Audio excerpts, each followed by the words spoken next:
We made it 60 miles and the car started to crab walk a little bit and then the entire thing started shaking. What we're gonna do is we're gonna find a hotel.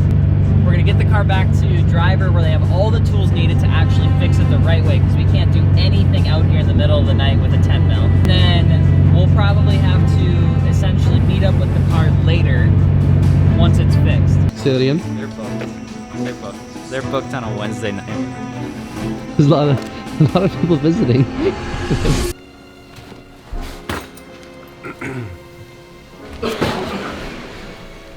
All right, so we are heading out from, where are we? I don't know. We don't know where we are. We found a random hotel, found a random airport. Shockingly, those do exist. And Driver Motorsport's gonna come pick up the car. We are going to jump on an airplane and we're gonna head back. Driver's gonna fix it.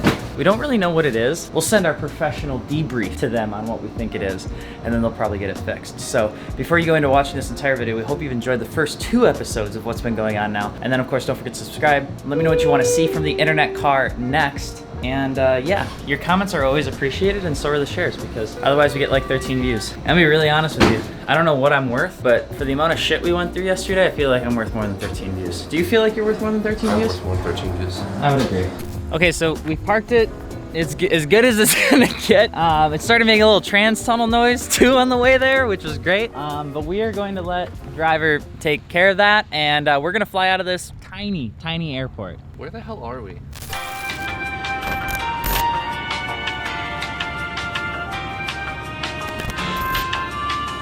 All right, so gonna go pick up a Gloria that broke down in the middle of West Virginia. I'm currently driving there. Been driving for about an hour. I'm in a little town now, so I figured I would do this while I'm on the road. Yeah, got about an hour and a half left. Gonna go grab this thing, get it back to the shop, and figure out what happened. Well, we are out here at the beautiful Greenbrier Valley Airport, regional airport, and like, dude, look at that sky. Quite pretty out here. Anywho, yeah, have the car loaded up. Went right up onto the trailer, no problem. So we'll get it back to the shop and see what's going on.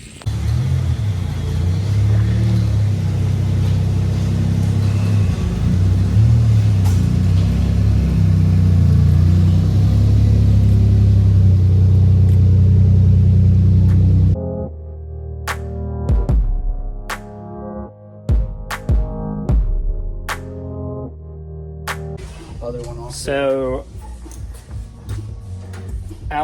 we brought this back, ran into a hiccup on the way home, so we got it brought back in. Yep. Daniel's gonna check it out and see what's up with it, and then we're gonna fix it, send it back to Alex.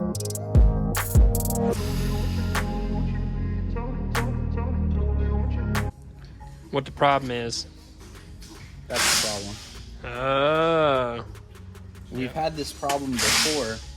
It's these tie rod ends don't have tassel nuts. This is just a regular old nut that works itself loose and then rips all the threads off, so.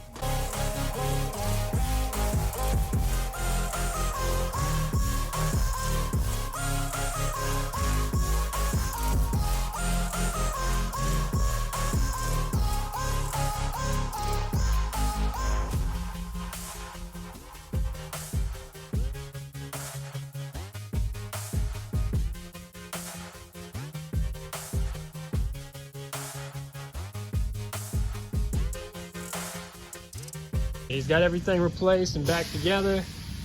For the most part, Should be good. should be good.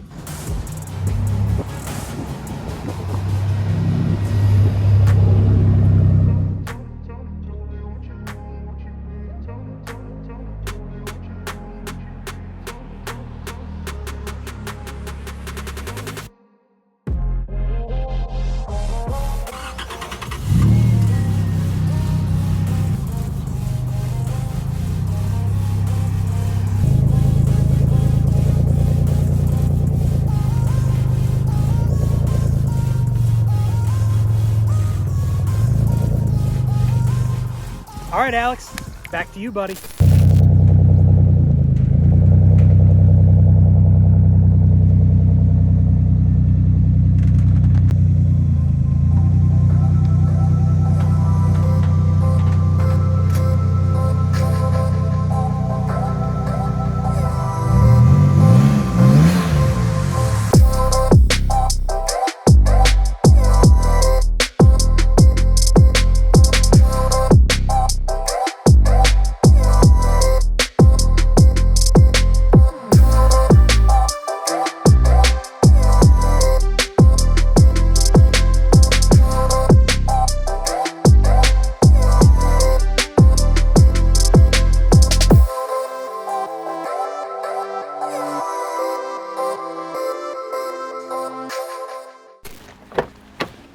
So I've had this car now for 2 months. All in all, 2 months, from the first video to now. This thing had broken down 2 hours away from driver. It had to go back to their shop. They had to get that fixed. The tie rod or whatever was causing all sorts of issues.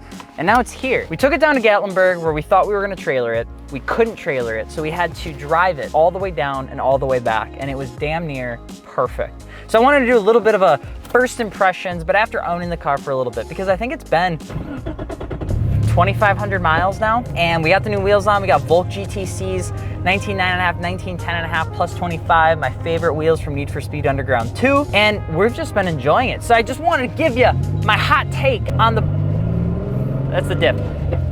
On my budget homie hauler, okay? The Wishat Bentley, because Nissan stole their design from the mid-90s, because Nissan can do that because Bentley didn't sell their cars in Japan back in the 90s. So first things first, let me get right to it, all right? One of the things I wish I probably should have done, even though I know they're supposed to say start with low horsepower, I probably should have gone and gotten a little bit more power out of the gate. Maybe it's just because of what I'm used to, but it sounds fast, but it's not. It's not fast. It's a little bit louder. That's that CD09 trans from the 350Z in here.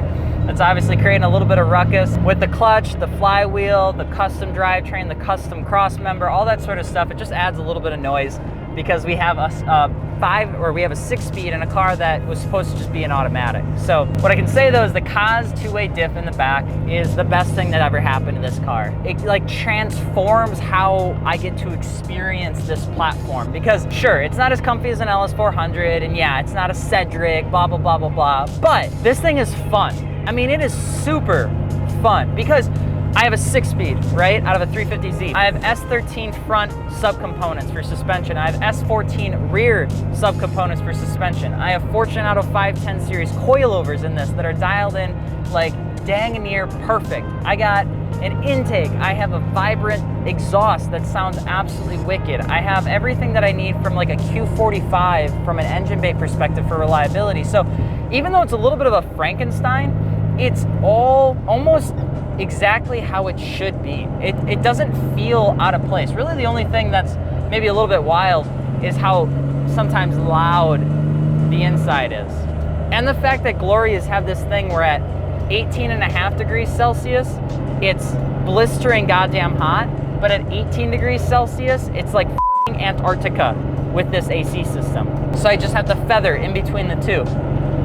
A lot of people have asked me, is it worth to pick one of these up? Because I think all in, we bought the Gloria for right around, I wanna say 12-ish, and probably another 12 to 15 in mods. So a little bit under 25,000. Like, is it worth it to get a Gloria for 25 Gs? And I would probably say, I don't think you need to do all of this. I don't think you need to do the manual swap or anything like that. We plan to drift this car. Even though it's super clean, I still wanna slide it around. I still wanna get learnt, all right, on how to do that stuff because it's a super fun sport to watch. Being with Torque Drift and being able to be a part of Formula Drift is huge, and it's kind of like opened up my eyes to that, but I still want to do the grassroots stuff first, obviously, which means starting with a lower horsepower car. But even though like it's 25, maybe 22.5, if you were to skip a lot of like the extra stuff we did, and you were to go with like a simpler set of wheels or a simpler set for a manual swap, I don't think it's that bad. I think it's a really cool, fun, different car to drive. Now, does everyone think that you own a Maxima?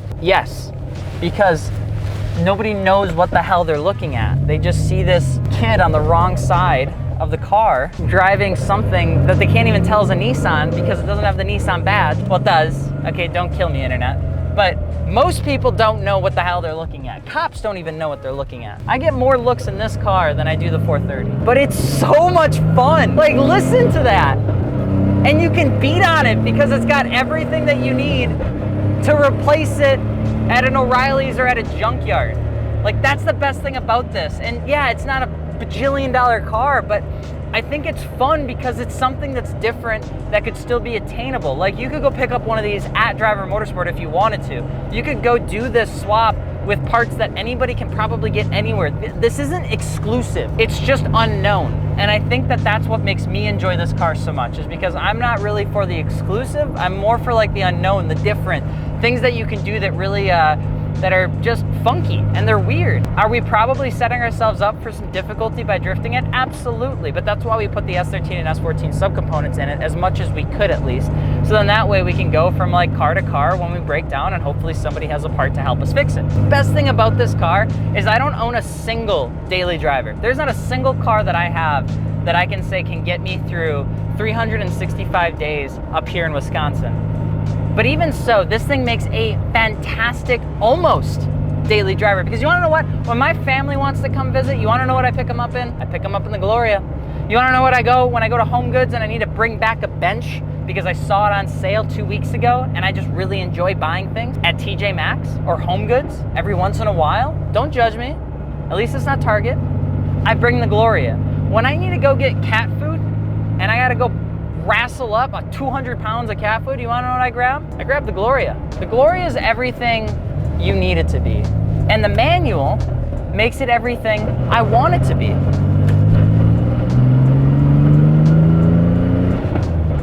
You may think I'm speeding. I'm not. I'm just going the speed limit. But that little blowout valve that you hear in there makes it so much more fun to get through the gears. And the vibrant exhaust is astounding. I am shocked this car made it all the way down to Gatlinburg and back, but then again, I'm kind of not. It was done by like people that knew what they were doing, and it's a car that is at the end of the day a four-door Nissan. It's a comfy car. It was meant to be comfy. It's meant to be a little budget Bentley. So with that, I guess, yeah, I would hope it worked. Probably wouldn't have spent the money I did on the Likewise thing here. Like, it's cool, don't get me wrong. But I definitely think you're paying. I'm not going that way. Soccer moms are judging me. Time to go. Probably wouldn't have spent the money there. The hydro will be nice, but it's an inline. That's how we were able to save some money. It's not as like insane, by the way, when you do it. Like, watch. It's just a normal brake. So I would probably rate my experience of doing this, investing in it, and driving it after probably 3,000 miles. This is definitely a 9 out of 10 decision. I think the only thing I would say if I could change anything about this car is that I would have done it sooner. Thank you guys so much for watching this video. Thank you for watching this series. I hope you guys enjoyed. Let me know what you want me to do with this car outside of driving it. We have winter coming up, so winter autocross, winter drifting, all that sort of stuff is gonna be happening on the channel. Thank you so much for all the support that's been coming along and picking up a t-shirt if you've had a chance to. I think it goes without saying, Driver Motorsport deserves a huge shout out. Fortunato, all the guys that have helped with kind of putting this car together. It truly does mean a lot. And at the end of the day, I'm Alex, AlexMartini with 2 underscores on Instagram. And today we were able to talk about cars. So thank you so much. We will see you guys later. I'm gonna try and drift this roundabout in Mexico.